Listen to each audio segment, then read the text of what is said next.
अभी के लिए मैंने चंद क्लिप्स रिकॉर्ड किए हैं, तो आप इस चंद क्लिप्स को मुलाहिज़ा फरमाइए।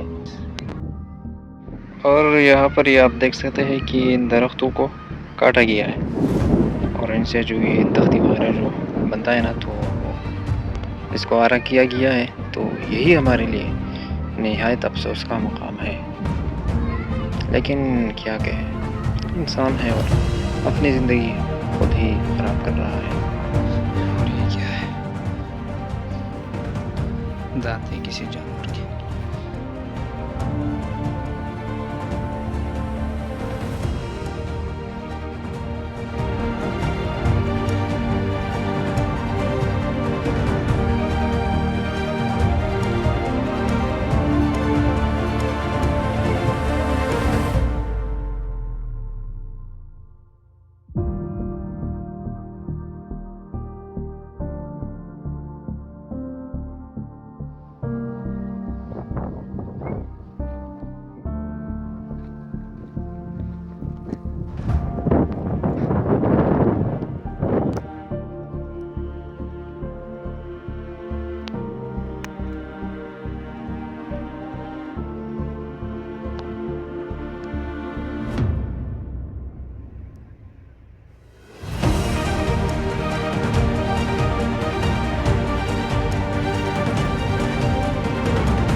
इस रास्ते से मैं ऊपर चढ़ के ऊपर जा रहा हूँ।